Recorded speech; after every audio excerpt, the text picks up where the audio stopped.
The thing about generational trauma is when you don't heal from it, you literally just pass it on. If you don't face the pain, you inherit it. That is literally the definition of generational trauma. Hi guys, welcome back to my channel, or welcome. I'm Varsha, and in this video we're going to talk about generational trauma, how to identify the generational trauma, and how to break free from those cycles in order to not damage the generations that come after you. First of all, you might ask me, why is it so important to break generational cycles? You do not want to suffer in the cycles. It's a very powerful thing to break free from them and make sure that the next generations that come after you do not suffer because of these cycles which have been passed down from your ancestors. So, first things first, what actually is generational trauma? Generational trauma is basically the trauma that is faced by your ancestors in the family history, and then it gets passed down to your grandmother, and then your mother, and lastly to you.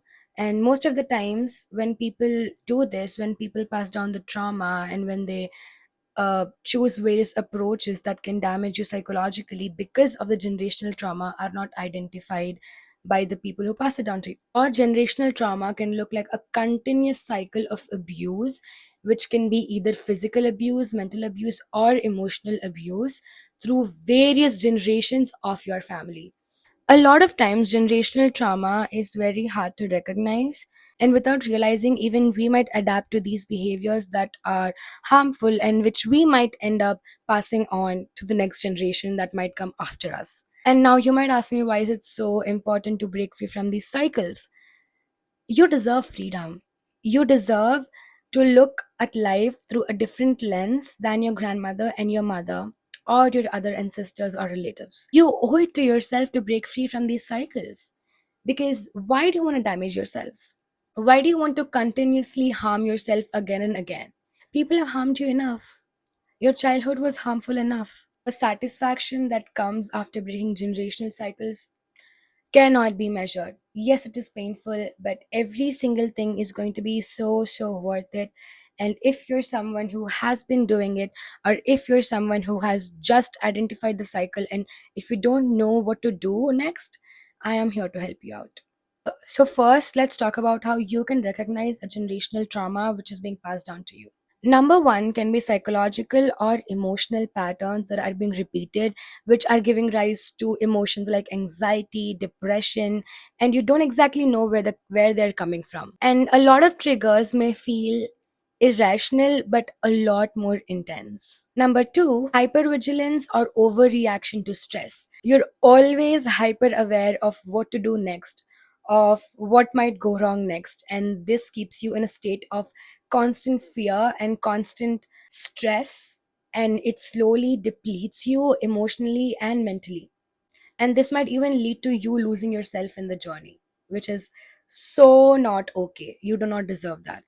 Number three is difficulty in forming safe relationships and being intimate with others. It can be relationships or friendships. You're always scared of being vulnerable and getting intimate with other people. This might be because your parents might have told you things like it's not okay to feel emotions deeply for you, or they might have projected their own insecurities on you and their own traumas and experiences on you. Number four, you might find it difficult to trust other people no matter the circumstances, no matter how close they are to you. Somewhere or the other, the trust might break and you're just so scared of it. So you're just hyper aware of that. And this directly links to you not forming a safe relationship or friendship with other people, which will again lower the quality of your own life. Number five is low self worth and self esteem.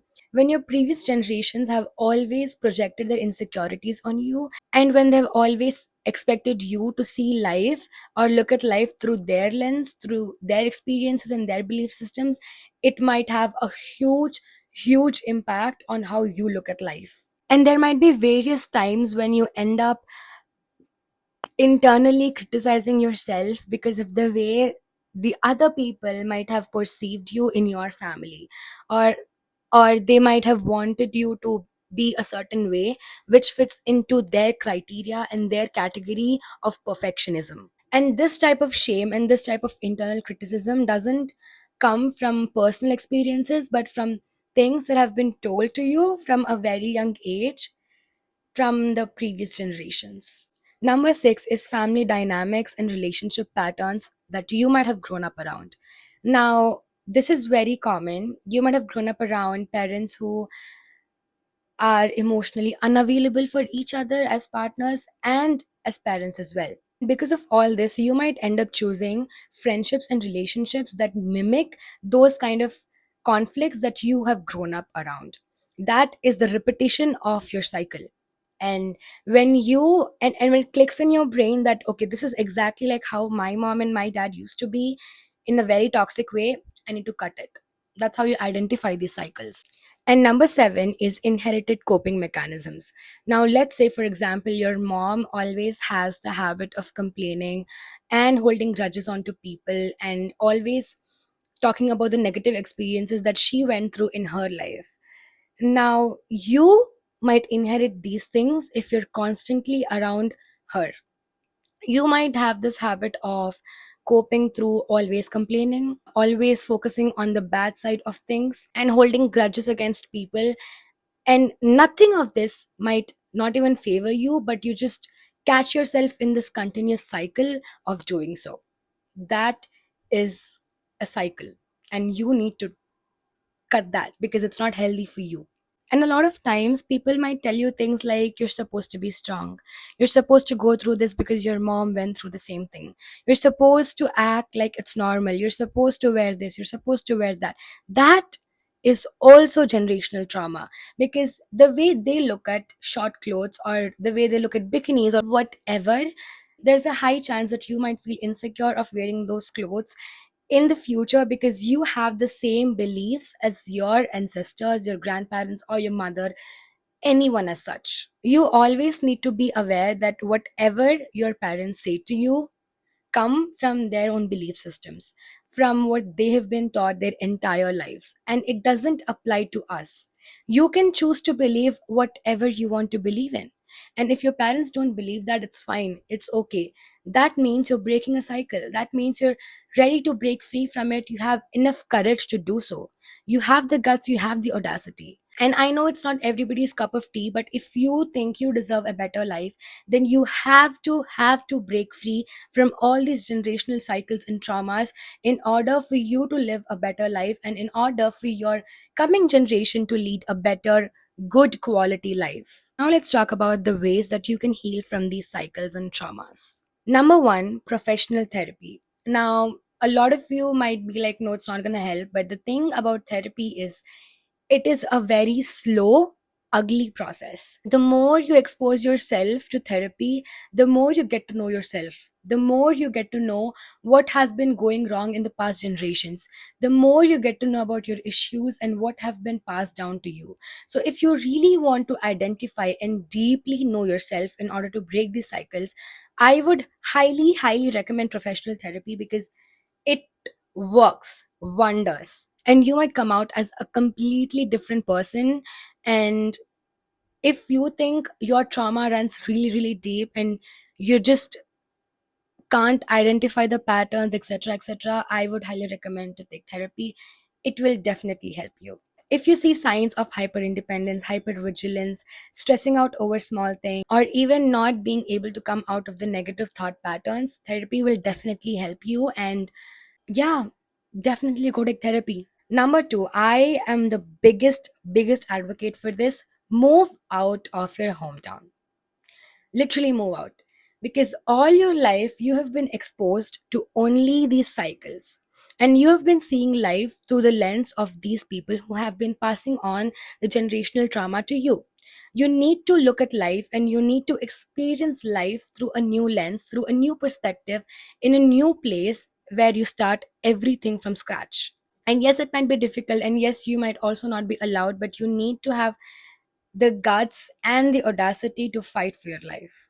You have to move out because the environment that you've been growing up in is not going to grow you. Only when you meet new people, only when you look at new things that you haven't been experienced all your life, only then will you start seeing patterns that have been repeating through your friendships or relationships that you might experience in the new place. And most importantly, there's a high chance that you've never lived life for yourself, and you might have lived for your parents or your siblings. Especially if you're an eldest daughter, I am 100% sure that you haven't lived life for yourself and more for others. Moving out and listening to new family stories and meeting new types of people that you haven't been exposed to might help you a lot more than you can ever think they can. Number three is learn to emotionally detach from your environment. This can be relatively difficult, but I would highly suggest you to take therapy and then ask your therapist this question on how to emotionally detach from your surroundings. If someone's not allowing you to move out, and if you're too young and you know it's not, benefiting you, the environment or whatever, you really need to learn how to emotionally detach. Now, the ways I emotionally detached from my reality when I was in it, the toxic reality, is that I watched a lot of shows. I watched a lot of people on the internet who were living the life I wanted to live, and which is completely different from my current reality. And that gave me a very new perspective. That gave me a lot of hope and inspiration. And that is the reason I could move out of my hometown as well. Now, you can say being on internet is a bad thing or whatever, but make sure that you expose yourself to long form content and don't get addicted to it. But just make sure you watch things like TED Talks and, you know motivational, inspirational talks by other women who have moved out, and especially the people that you want to become like, that you want your life to look like. Watch those people so that you don't get constant dopamine hits, and you'll still be in your reality, but your mentality and your mindset will be on a whole new level, which will help you in just being happy in your own solitude. Number four is my favorite: make Pinterest boards and vision boards on travel. I want you to open your Pinterest and create a whole new board for your life and add all the pictures that seem like your future life. Like, let's say you look at an apartment which has a beach view and you want to live there. So, connect things with the feelings that you want to feel in the future and make a Pinterest board or a vision board. It will really, really help you a lot to get out of your head and look at life through a different lens. The key to break generational trauma is look at every single thing through a different lens than your mother, your grandmother, or your ancestors. You really have to work so hard to change the perspective. And you have to read books to be emotionally intelligent in order to identify those patterns, because without identifying these patterns, it's hard. And let's say it's very, very hard to identify the patterns.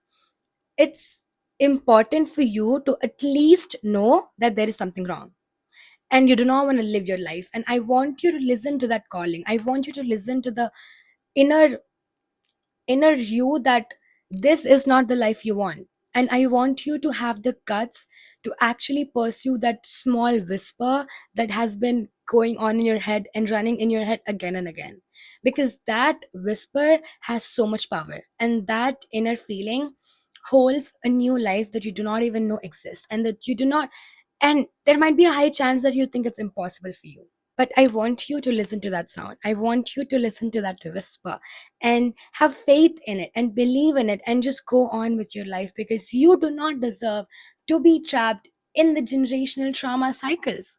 It is very destructive. And I want you to recognize that and have enough guts to break it and get out of it. I know breaking generational trauma is something very painful, and the reason that it's so painful is because you are trying to disrupt a cycle which has been going on from years, from generations, from decades, and breaking that is not easy. So every single time you try to do things differently, you will be emotionally pulled back into the same cycle by the patterns that have been going on around you because of your parents or your grandparents or whoever it is. But the thing is, you just have to commit to yourself wholeheartedly. You have to be committed to provide yourself a better future, literally. And every single time you feel emotionally pulled back and every single time you feel emotionally drained, it's all because you are trying to do something so big and so powerful. And a lot of times you will not feel seen, you will not feel heard, and you will feel defeated. But that is the point. That is the literal point of life. you will feel defeated a lot more times than you feel success and winning. That is the point of life.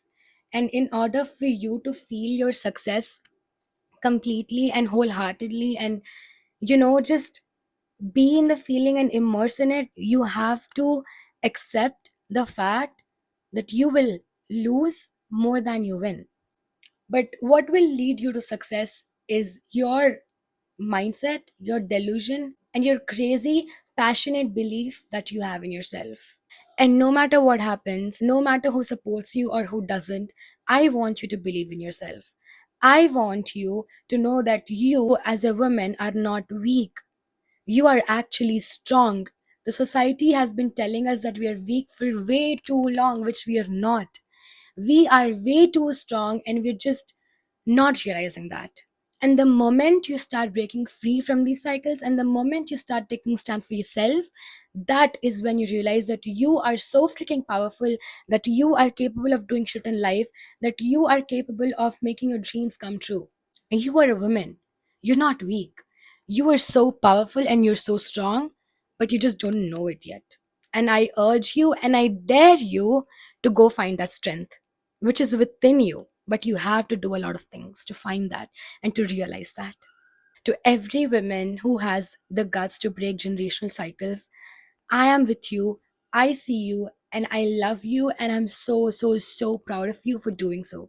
Because it's not everybody's cup of tea. And you're doing so great. And you are a turning point in the dysfunctional family. You are the shift. You are the starting point of a new generation which looks completely different from your current reality. And to do that, you have to believe in yourself very passionately. I love you. Have a good day, and I appreciate you a lot if you watched the video till the end. I love you. Bye.